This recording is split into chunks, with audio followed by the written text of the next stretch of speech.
So, in this lecture we are going to discuss about the scanning probe microscopy. These microscopic techniques have been developed late 1980s and early 1990s, and there are a lot of development taken place even after 2000. So, we are going to discuss only three important methods in this connection: tunneling microscopic techniques, atom force microscopic technique, and near field scanning optical microscopic technique. So, as you understand, scanning probe means there is a probe which is going to scan the surface of a material, and these techniques are widely used for study of surfaces, both external and internal surfaces. The first two techniques, that is scanning tunneling microscopy and the atom force microscopy, both are used for the surface imaging of the material. On the other hand, near field scanning optical microscopic technique is used for both surface and also internal surfaces of the material. What I mean to say is that the external and internal surfaces both can be imaged using the scanning near field scanning optical microscopic. So, most important technique which is used for near field scanning optical microscopy is the laser confocal microscopy,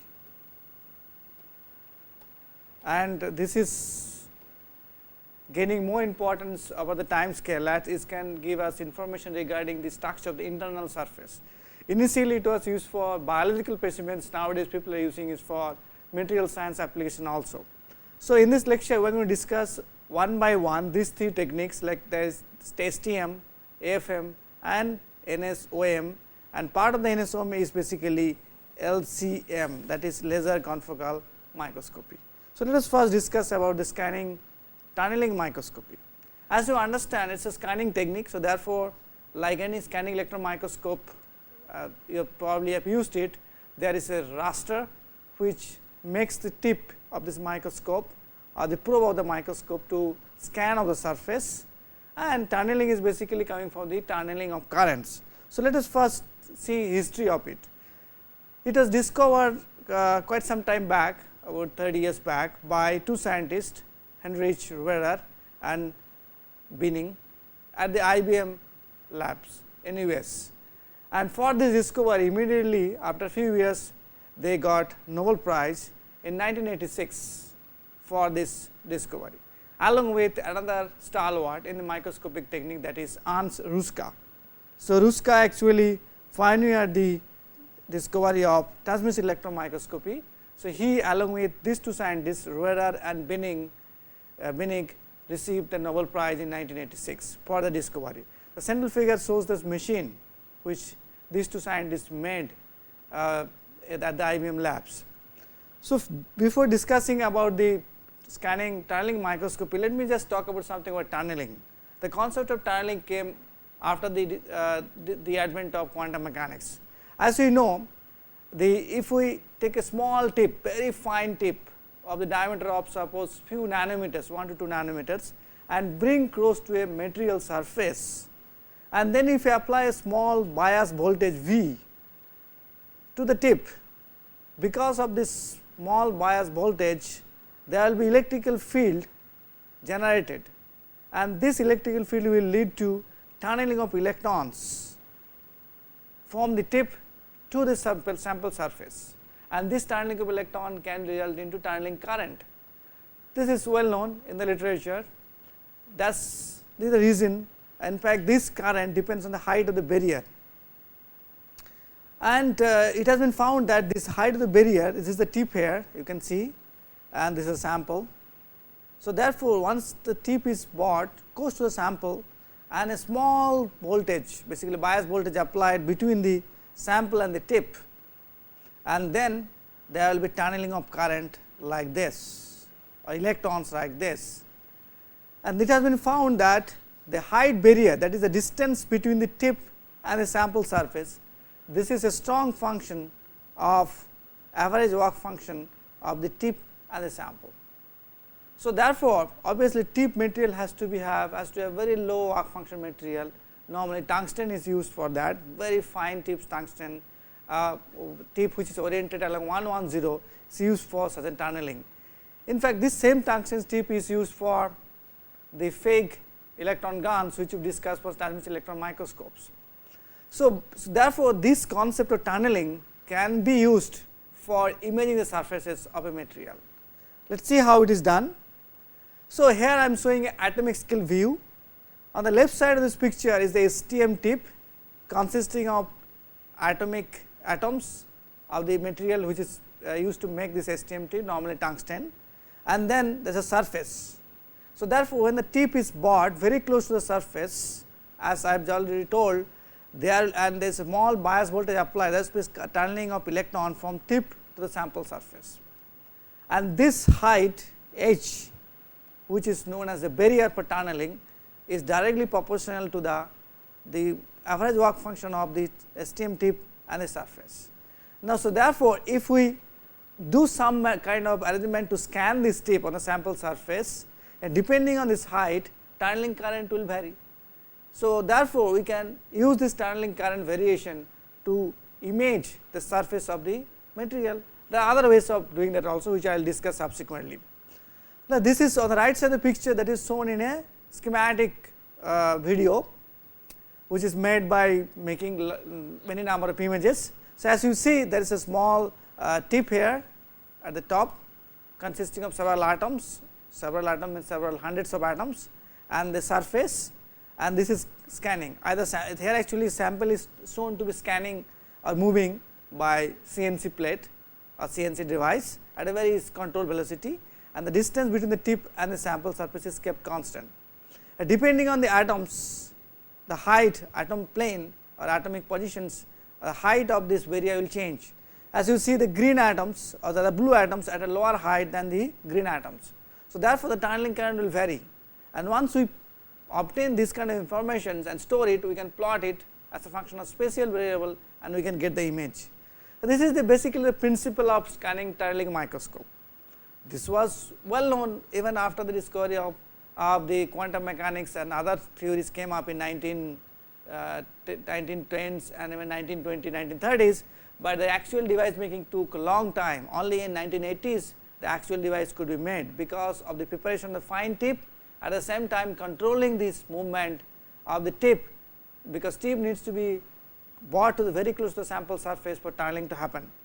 So, ideally tunneling STM tip is very much pointed. In fact, it should be as pointed as that it will contain 1 to 2 atoms at the end and relatively very low arc functions. So, what is used is basically etched tungsten crystals, they are ideal, and in fact, these etched tungsten crystals which are oriented along 110 direction, this is 110 direction, 110 direction of the tungsten crystal. These are also used as a field emitters, as I said, in a field emission gun. And so, therefore, there are a lot of what is called complex mechanism by which the STM works, which I am not going to discuss, but I will discuss about the basic things of the principles of the scanning transmission electron microscopy and scanning tunneling microscopy, and also some applications. So, as you know, this is actually the device, the way it looks like schematically. The sample surface, there is a tungsten tip, and then there are attachment here, and which will make this device to move on XY plane, and the tunneling voltage applied across the tip and the sample, and we measure the current. So, and atomistically this can be shown like this. Again, I am showing several times this thing so that it can be clear to you. There is a tip here which is positively biased as compared to the sample surface, and because of that current electron will flow from the sample surface to the tip, and current will flow opposite directions. A tunneling current is basically exponentially varies as proportional to the distance, and thus a feedback loop, thus a high feedback loop, the tip can be maintained at a constant distance from the sample surface, or it can be even bring close or to see the variation of the tunneling current. So, there are obviously 2 ways of operating it. If the tunneling current is kept constant, suppose between the tip and the sample surface, the z position of the tip must be moved up and down, depends on the sample surface. As you see, sample surface is very rough here, it varies. So, therefore, as the tip turning current is constant. So, to maintain this constant current in the tunneling current in the tip, one needs to bring the tip closer or at a longer distance, depends on the sample atom positions on the sample surface. So, this movement is normally recorded, the movement of the tip can be recorded as is moving on the sample surface, and then it can be plotted and on a sample on a basically a raster mode, it can be plotted and it will give us a topographic image. This is the first mechanism by which. So, in the first case we kept the tunneling current constant and move the tip is moved up and down to keep it constant, and the position of the tip is then used to plot to obtain a topographic image. This is the first or the A we can say mechanism of scanning tunneling microscope. Another way we can do is that we can keep the z position of the tip constant, that is the distance of the tip from this on the sample surface can be kept constant, and tunneling current obviously will change depending on the surface configuration. So, whenever the atoms are closer to the tip, there will be more tunneling current, atoms are wider to the tip, there will be less tunneling current. So, therefore, if these changes in the tunneling current is recorded, and then if we plot the tunneling current variation as a function of spatial variable x and y or z, then basically we can get a topographic image. So, this is called B. So, in this case z is kept constant, and that is distance between the tip and the sample surface at a particular position, and then tunneling current is measured, it will change as a function of sample position, and then this is plotted, ITC is plotted as a function of spatial variables to obtain a topographic image. So, this is very simple, these are all well known even long back, but discovery always takes time because of the implication, because of the problem of integrating the whole instrument. So, and obviously as you understand, the probe needs to be scanned, or probe needs to be scanned actually on the sample surface. This scanning is done by raster, it is similar to like SEM, and each coordinate can be recorded, each coordinate of the sample tip can be recorded on a computer just like that. So, whether you use A or B, it does not matter, all the positions are recorded, and then values of the current or values of the distance of the movement of the tip can be recorded, and whichever you want you can plot on a computer and get the image. So, this is basically the way, these are the ways, different ways a scanning tunneling microscope can be used, and these are used normally. So, remember this requires the tunneling of electron, therefore, the whole thing has to be kept under a very high vacuum system. This is another problem. Second problem is that the sample must be conducting, otherwise there will be no tunneling of current. So, these are the basically routine problems one face. The sample is not conducting much, there will be not much tunneling happening of the electron from the sample surface to the tip, and because of that current flow will not happen, and this microscope will not occur. Second important thing is that the whole system has to be kept under ultra high vacuum, and that makes the process quite costly, because you need a vacuum system attached to it. On a broad scale, actually if we remove if we increase the scale, so this will look like this. So, this scanning tip is controlled by PGO electric scanner, and nowadays very precisely controlled PGO scanner available, and this tip is basically can be bought close or wider from the sample surface. As you understand, the sample surface will be very rough, there will be atoms are arranged in a differently ordered manner, in fact there will be absorbed atoms sitting on the surface. So, all those things makes the sample surface very rough.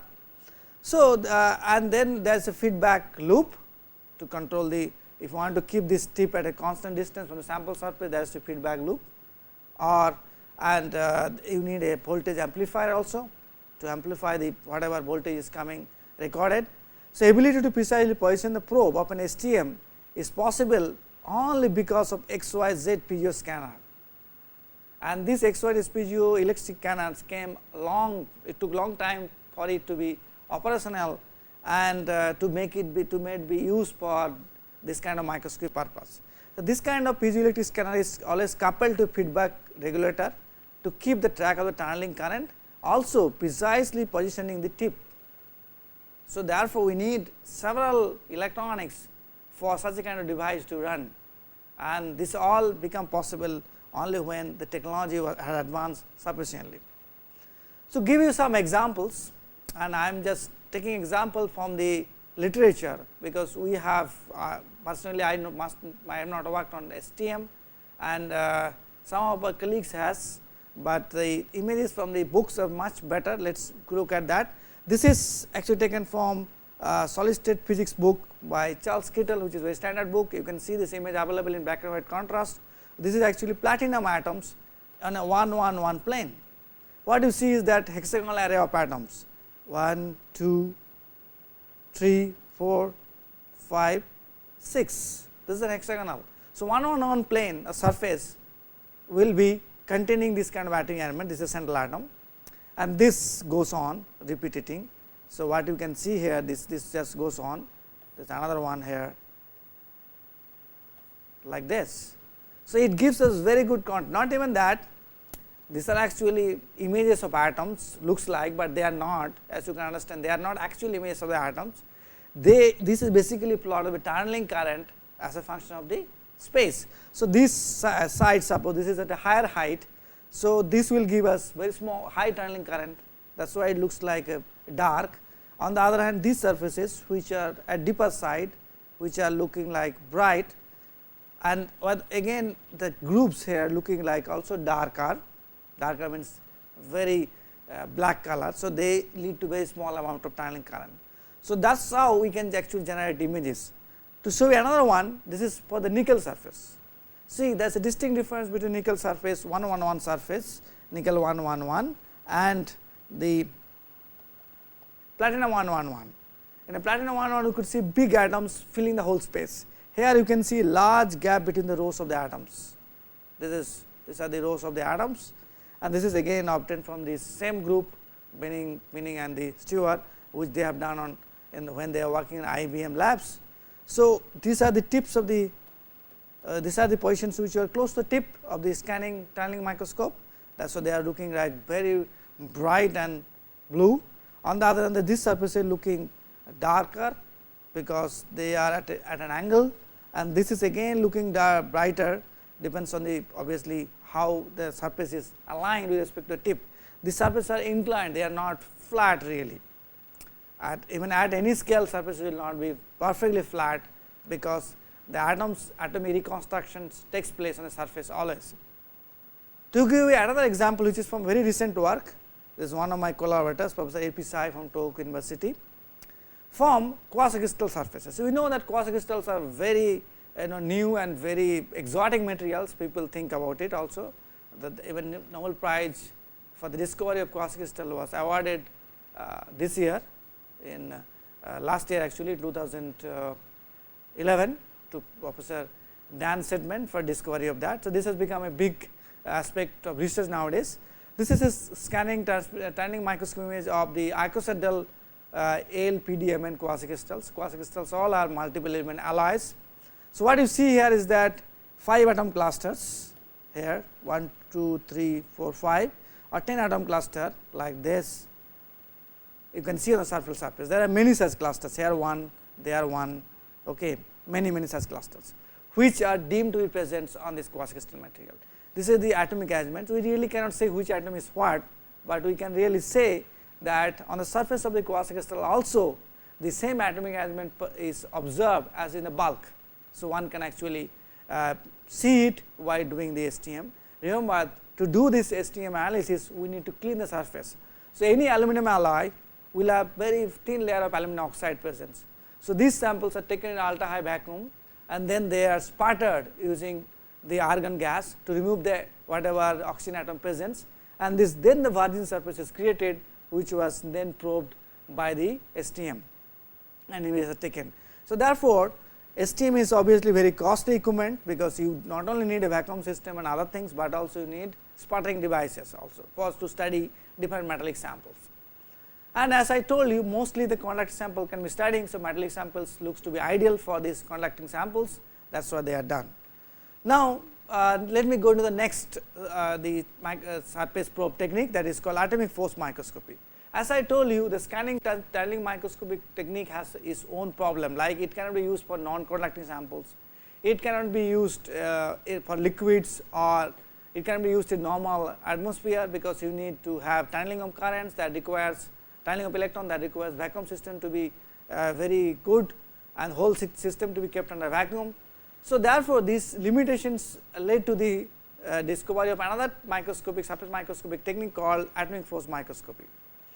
And this is again based on the principle that if we have a very fine tip attached with a cantilever beam, and whenever this tip is brought close to the sample surface, so there will be atomic force acting on the tip because of the atoms which are present in the sample surface, and depending on the force, there can be repulsive or attractive forces, which I will tell you depending on the distance between tip and the sample surface. So, depending on these forces, the tip can be going down or going up. So, if we measure the tip position by using a laser beam, that is, if I have a laser beam falling on the tip surface and reflected back on a 4 quadrant photodetector, then I can precisely determine the tip height as it scans on the sample surface, and then plot it just like it's STM, and we can get a better image. Remember, this does not require any vacuum system, this does not require the sample to be conducting, because it depends on the atomic forces, and this kind of atomic forces between the tip atoms at the tip, that is this red color atoms, and the sample atoms, they depend on the what is called distance between the tip and the atom. It does not depend on whether sample is conducting, non-conducting, insulating, nothing. So, this is basically the idea. Now, I will discuss you in detail how does it work. Well, AFM brings a probe very close to the close proximity surface, that is the tip, and this force then is detected by a deflecting spring. Actually, it is not a deflective, it is a cantilever. You can see this is a big cantilever beam which is attached to the microscope, and this force is detected. Now, forces between the probe tip, that is this tip, and the sample are sensed to control the distance between the tip and the sample. So, as you know, if we have two atoms, suppose the force versus distance between the atom can be plotted like this, and this is how the force versus distance curve vary. So, whenever the atoms are very close to each other, there will be repulsive forces. Okay. Whenever atoms are far apart from each other, there will be attractive forces, all you know that. So, therefore, depending on the closeness of the tip to the sample surfaces, the forces between the atoms of the tip and the sample will vary, whether repulsive type or maybe attractive type, and this can be used to operate this kind of microscope AFM in different modes. So, one of the mode is called contact mode, other one is called non-contact mode.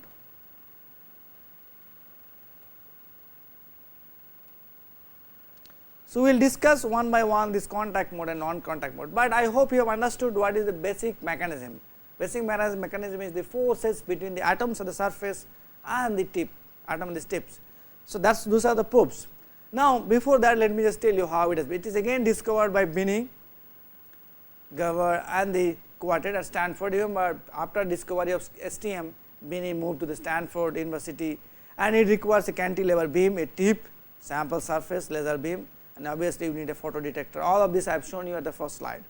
And the tips actually can be different type.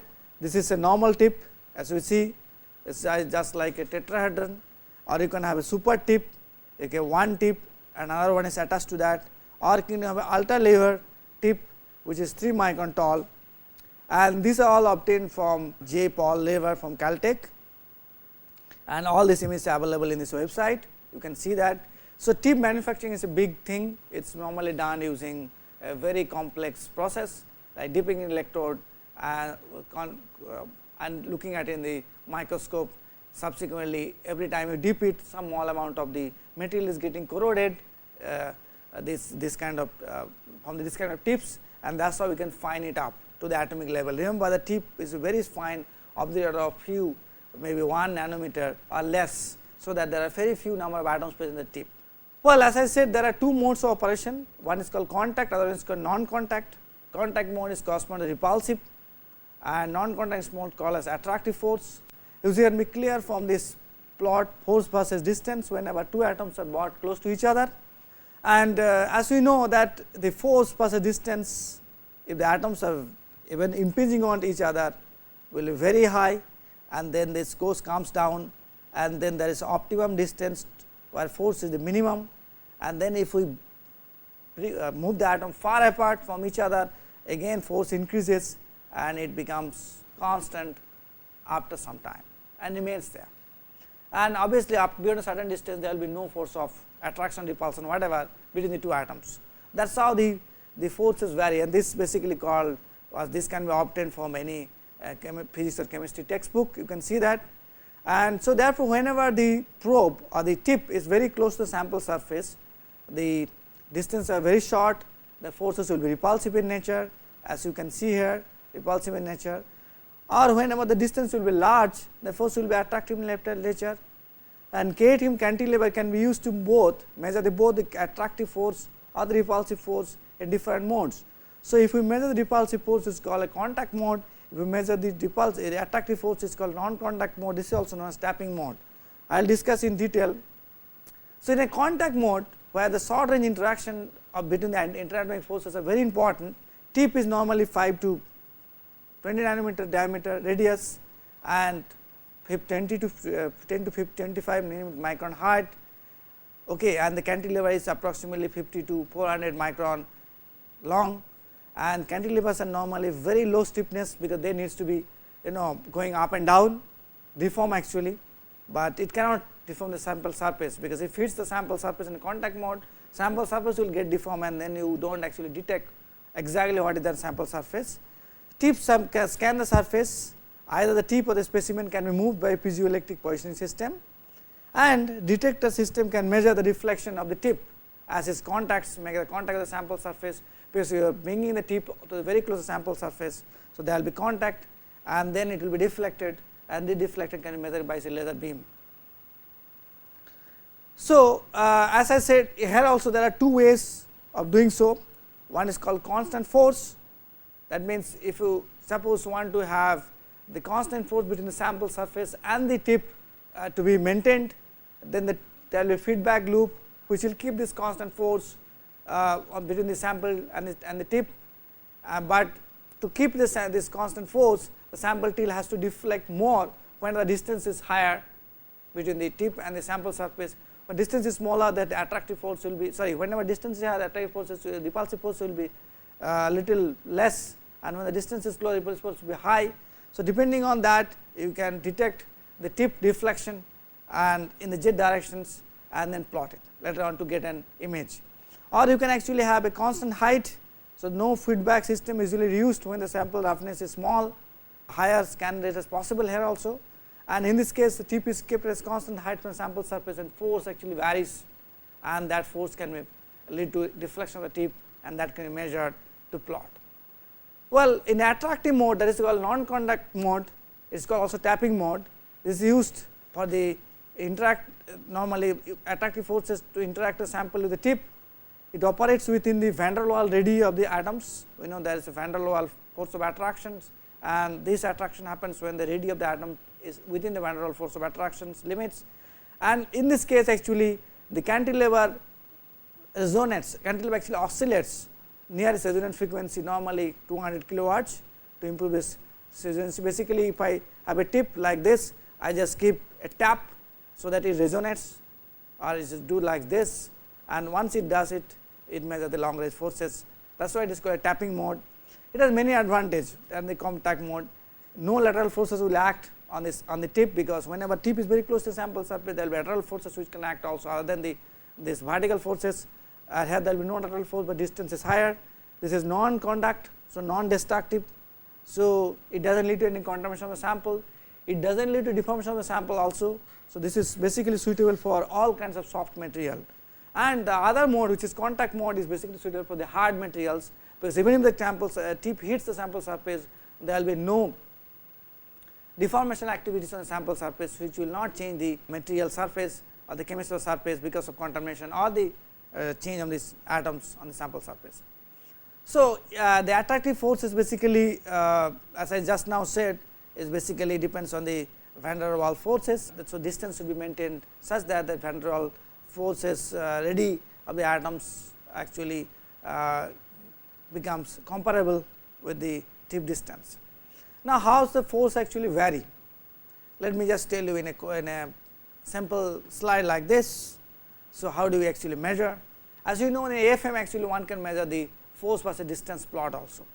So, this is the sample position, this is the force, cantilever force, and these are the different position A, B, C, D, E, and I am showing you the position of the tip. As you see, tip is close to the coming close to the sample surface at position A, but not at course. So, therefore, the force is very constant, and whenever tip is touching the sample surface or very close sample surface, tip gets buoyant. So, the force started dropping, or rather it will be taking on this curve, which is the rising curve, and the sample at position C, force is very high, and whenever this is what is happening is the engagement whenever tip comes down and basically hits the sample surface. If you want retraction, that is disengagement from the sample surface, then again it will be going C, D, E, say E, D, C, B, A. So, this is the position C, which is that is exactly at the contact point. D is basically it has again gone down much. So, it gone up. So, the force has decreased, the E has it has decreased, A means it has got up, and this is the set point here. So, therefore, depending on the kind of disengagement and engagement, the forces on the cantilever beam varies. How the forces are measured? Well, this obviously is very important aspect. Suppose this is the XYZ scanner and this is the sample, that means sample scans on the tip does not move, but sample scans, and as the tips basically goes down the sample surface, as okay, this is tip trajectory, the forces acting on the tip will be varying. So, therefore, that deflection on the tip will also vary, and if you have a laser beam following the sample tip surface, and then depending on the position of the tip, that it is deflected more or less because of attraction or whatever force, attractive repulsive force on with the sample surface, this the laser beam will precisely detect the sample deflection on the of the cantilever tip, and this will go back to the sensor. Sensor actually consists of 4 quadrant system, is just like this A, B, C, D. So, if the laser beam hits A, B, C, D any positions, it can be detected very precisely. So, cantilever beam is designed with a very low spring constant, as I said. So, that is easy to bend and very sensitive to the force. A laser is focused to reflect this off the cantilever beam, laser is focused on the cantilever surface, and so that it can be reflected back to the sensor, and position of the beam of the sensor measure the reflection of the cantilever beam, and this in turn can give us the value of the force. Obviously, this has to be doing the rastering just like ACM or STM, and these are the images taken from Nano Device Corporation, which are making these instruments. Another one is taken from Stephanie Rose from Biophysics Department of Bristol University in Germany. And as you see here, this is the tip cantilever, and this is the tip which I told you that I will show you, and here you have showing the same thing. This is a tip, this is a cantilever, this is a tip, and this is attached to the microscope, and laser beam falls on this the tip, and as the tip deflects more, it can sense the positions of the tip by using that, and this is how it is done. And tip make a rastering here just like this, which is shown here as this rasters on the sample surface, and every time position can be detected by using a CNC device or piezoelectric device rather, and the tip position can also be detected by this. If you store all the data in a computer, later on you can plot the position of the deflection of the tip as a function of the distance or the function of the spatial coordinates and get the image. This is used in many purposes like digital image for the topographical surface, or this can be used to determine the roughness of a surface sample or to measure the thickness of a crystal growth layer. In fact, this is mostly done to measure the topographical sample surface. This can be done to the level of atomic resolution, that is Armstrong level. So, only actually people are able to get resolution of the order of 1 Armstrong. So, you can see the atoms actually on the sample surface, which I have shown you which I am going to show you also in this, and I have shown in case of STM. Now, this can be also used for non-conductive surfaces like proteins and DNAs, as I showed you. This can also be used to study dynamical behavior of living and fixed cells. Remember, this is not exhaustive. Applications are keep on coming as the technique is getting used more and more. So, therefore, if you want to really know about the real application, one needs to look at the literature available in the different journals. Topography is obviously done. This is again right side of is a topography image, 2.5 and 2.5 nanometer cross. This is 2.5 nanometer, 2.5 nanometer distance of pyrolytic graphite. Okay. In fact, you know the graphene is basically prepared from pyrolytic graphite. This is graphite, and bumps are represent topographic atomic configuration. Okay, these are the ones, while coloring reflects the lateral forces of the tip. Okay, there is a coloring scheme. These are the force varies, and scan direction was right to left. This is the way. This is taken again from the Naval Research Laboratories of US. They have obtained these images. So, this can be used for high resolution imaging for the contact mode. Contact mode actually lead to very good resolution image, but it can damage and also can measure basically frictional forces also. In non-contact mode you have a lower resolutions, but no resistance to the sample. Tapping mode, as I said, the tip can be tapped, there is better resolution, but minimal damage to the sample surface. Again, to show you some of the images which we have taken recently for NaCl crystals, which were basically ball mill to see the defect structure on the sample surface. These are not to the atomic resolution images, but will really tell us the images on the sample surface. Okay. So, as you see here, this is the initial NaCl sample with the clear steps which can be again seen on a topographic plot. If you deform it by ball milling 4 hours and 8 hours, you can 4 hours you can see the steps created on the sample surface, damages are done. In 8 hours even the surface steps are much finer, and you can even you can see this kind of small undulation created on sample surfaces. Important one is a laser confocal microscopy.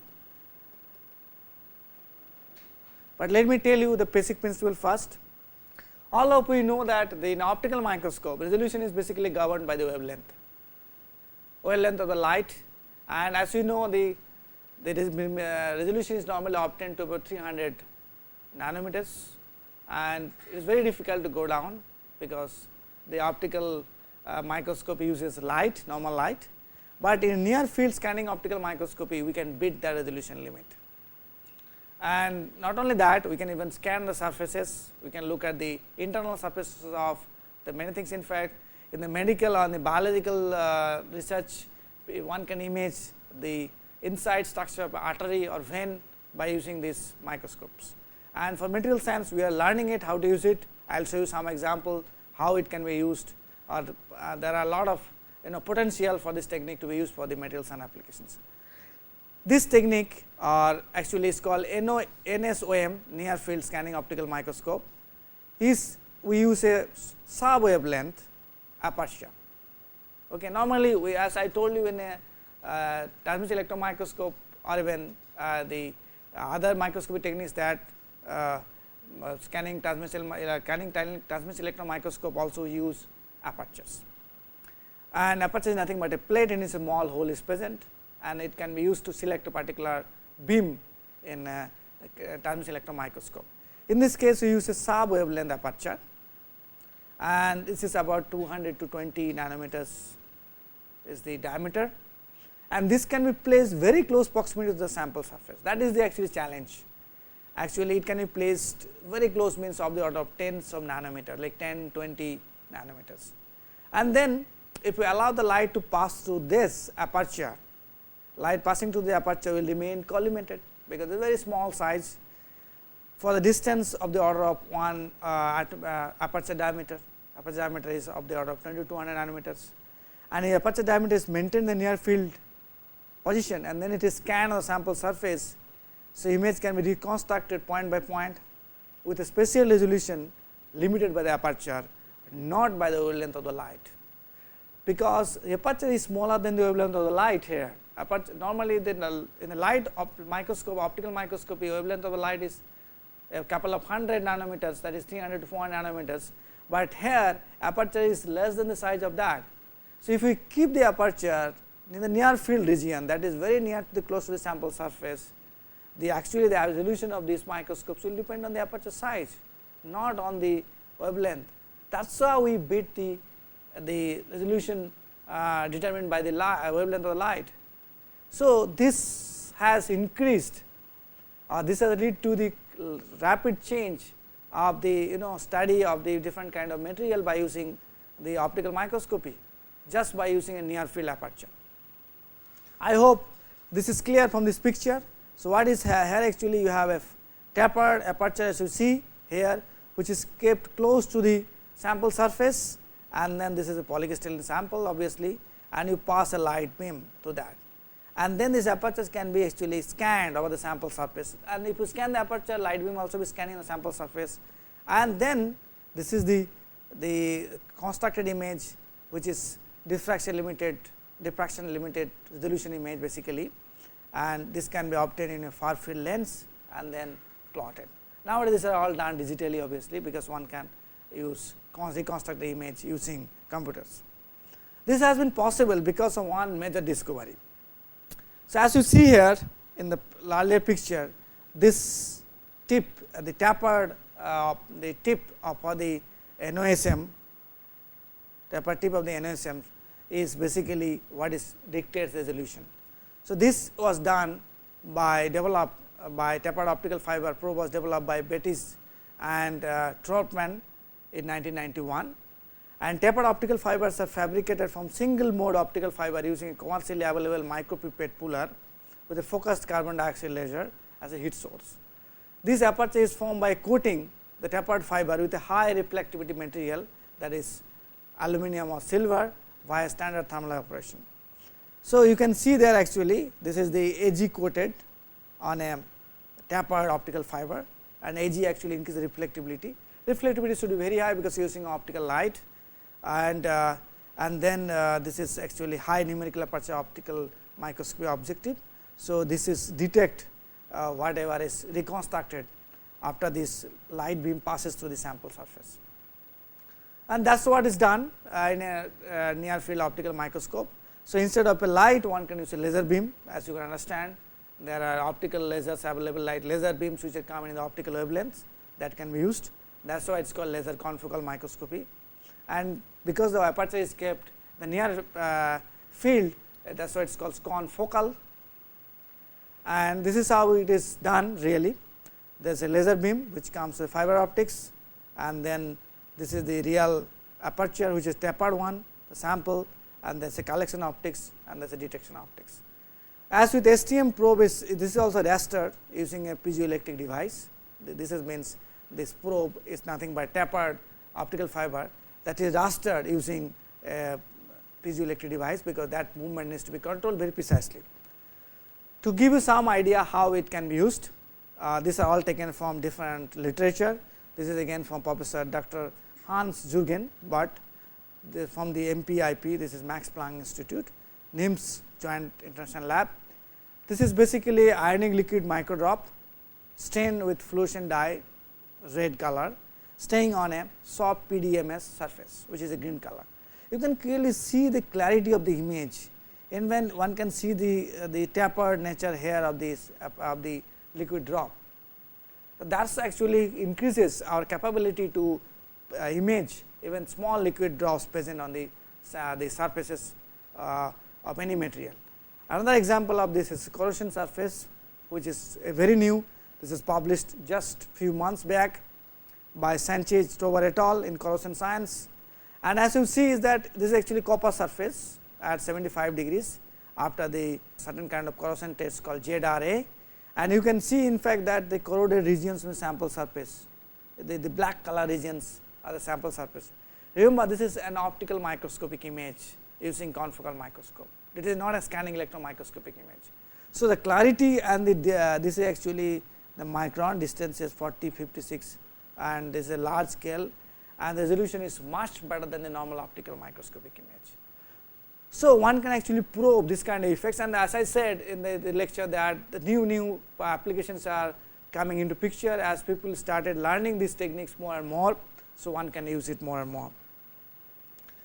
To compare these three different techniques AFM, STM and the NSOM, I like to tell you three things. In all these three techniques, resolution is largely dependent on the probe size, okay, that is the tip size, and in case of AFM, STM the tip size, in case of NSOM this is the aperture size. STM requires a conductive specimen, AFM and NSOM do not require, and both of these can be used in air, vacuum or liquids, but STM needs to be used only in vacuum. AFM physically contact the specimen by contact mode, but STM and NSOM does not. So, AFM in the contact mode can damage the specimen surface, contaminate, but STM and NSOM will not. Well, there are many other techniques in this world has come up also. I will just tell you several ones, but I will not discuss each of these techniques. First one is lateral force microscopy, it is called LFM. In this case, frictional forces can be measured by twisting or sideways forces on the cantilever. Again, it is basically a type of AFM. You can also have magnetic force microscopy, MFM. This is again popular for the magnetic material. If a tip is magnetic, it detects the magnetic fields or measure the magnetic properties of the sample. Or you can also have electrostatic force microscopy, it is called EFM, in which electrically charged PT tip, the platinum tip detects the electric fields or measure the dielectric and the electrostatic properties of the sample. In fact, people can do chemical force microscopy also. The chemically functionalized tip in AFM can interact with the molecules on sample surface, giving information about the bond stems. And I just discussed about the near field optical microscopy. I discussed about one of the technique like laser confocal, there are many others available. So, in this technique also probe technique, in which small apertures are scanned very close sample, and probe is a quartz fiber, it is a major discovery made in 1991, pulled to a sharp point and coated with aluminum or silver to give a soluble length aperture. And there are many such interesting applications for each of techniques available, which one can actually get from literature.